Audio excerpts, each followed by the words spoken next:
Well, good morning, good people. Mark Holmes here, and as always, I want to say thank you all for watching, commenting, subscribing, and being part of the Jobu Sports Report. Without you guys, as well as you ladies, you know that this literally does not work. Hope everybody's having a great, finally freaking Friday. It's day number 2 of Dallas Cowboys practice. We talking about practice, not the game, not the game. We talking about practice. So we've talked about Jerry and Dak Prescott and everything that's on there. That to me, we got Jerry and Dak trying to negotiate through the public opinion and all that. We've covered that enough for now. We'll get back to that later. Right now, we're looking at our rookies and the impact. Now, for me, to have a successful draft, what you need to happen is you have a day one impact starter. Okay? You have, second, a starter. Okay? Another starter out of it. You get some depth and you get a special team standout. Last year, we ended up getting special teams in Brandon Albury on the Cowboys. And that's really about it. Overshone was injured. Mozzie was some depth, left a lot to be desired. Schoonmaker missing in action and injured. Overshone injured in training camp. So we didn't get that punch of the rookie class. And we want to get that, of course, this year going forward with Tyler Guyton as well as Cooper Beebe. And thoughts were that these two guys were going to be replacing the two guys that we lost in Tyron Smith and Biotish. But at the moment, as of yesterday's practice, those guys are in a backup role. Journeyman offensive lineman Chimo Igoda, who plays better at guard. If we ended up having to have somebody filling a guard, I'd feel better about Igoda playing guard than tackle. When he's played tackles for the Dallas Cowboys, it's not been great. Now, that's not to say that he can't improve, because everybody can improve. But I want you to think about, before he came to Dallas, he was on the Jets team. And the Jets, who are starved for offensive linemen, said, we can let this guy go. And again, Igoda, I'm sorry, I don't mean to disparage you. The fact that you're on an NFL roster and have been there for several years speaks volumes, because there are very few people who can do that on the planet.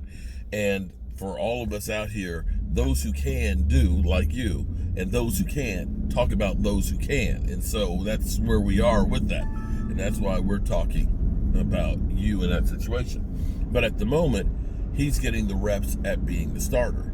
And Brock Hoffman, now this one is a little bit different. Brock Hoffman is also getting snaps starting out at center as well. Now, Brock Hoffman actually can hold a claim to this, because Brock Hoffman actually played quite a bit last year. He played in 17 games, not all of them at center, but did start 3 games at center, and there was no drop-off from Biotish. Now, Biotish, who, Jerry Jones was talking about the 14 Pro Bowlers that we have. Well, understand, not every Pro Bowler is the same. Now, first thing is, when he's listed Pro Bowlers, when he was saying there were 14, that didn't mean that there were 14 current ones coming off of this year. That some of the guys have been Pro Bowlers before. And you have to understand that Pro Bowlers now are different than, say, 25 years ago. 25 years ago, it was the end of the season was over, and you had a chance to go to Hawaii on the NFL's dime. And guys didn't turn that down. Now, because, first of all, you've got the Super Bowl II teams that aren't going to be able to put their Pro Bowlers out there, opens up more spaces. And then when you start talking about it being in Orlando, most people look and say, I don't want to go to Orlando. This is Disney. This is kiddie place. This is not what I'm looking to do. And so people will turn down going to the Pro Bowl, so then it keeps on moving down. So you may actually have 6 or 7 guys as a Pro Bowler at a position because people don't want to go to the Pro Bowl. So that's not necessarily say that you had the top talent. Biotish was a Pro Bowler, but I'm not sure that he was really that great of a Pro Bowler, if you know what I mean. I mean, you're talking about typically, the 2 guys on the NFC. I don't know that or 3 guys. I don't know that he was a top 3 center in the NFL. I just don't think that was the case. Be that as it may. He was serviceable, but the problem with him was he would get guys that would get underneath his pads, like Jordan Davis and Aaron Donald. They get up under his pads, and they would literally lift him up and take him right on down the field, back in the backfield, right in Dak Prescott's lap.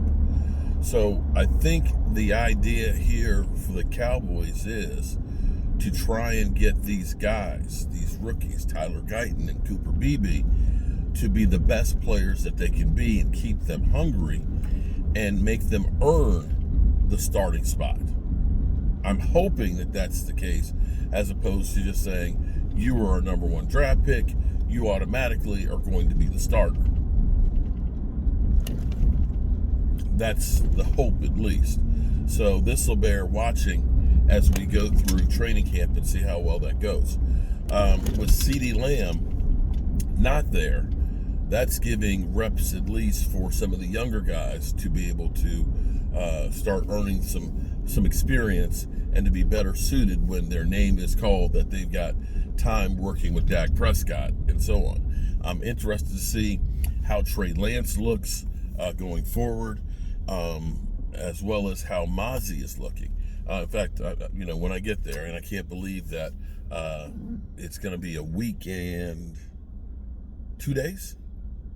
Yeah, 9 days from now, me and the family will be jetting out to California, and we'll be at training camp for the Monday practice, the Tuesday practice.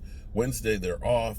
Thursday, practice against the Rams. Friday, practice, and then Sunday, the scrimmage against the Rams. So we'll be there covering all of that, and I can't wait to get there. Although I am worried that when I get there, that security might be called on my ass, because I've been kind of hard on the Joneses, Stephen Jones, with my whole Stephen Jones voice and things. Dak is right there, but he's got to understand that, if we end up spending, all the money that we have to for Dak Prescott, and we still have CeeDee Lamb, it's going to take time to get that CeeDee Lamb contract done. And Dak's got to understand that because he wants to get his contract, that CeeDee Lamb can't be here, and that he's going to have to pitch and catch the football, position flex the whole way. And that's just kind of the nature of it. But, I'm going to be like Harry Houdini here, and we're going to make these things work out. Yeah, they may not want to see me. They just may not. But, hey, we're going to do what we do. If we get locked up, we get locked up. Hope y'all have a great day, and I will see you soon. Peace.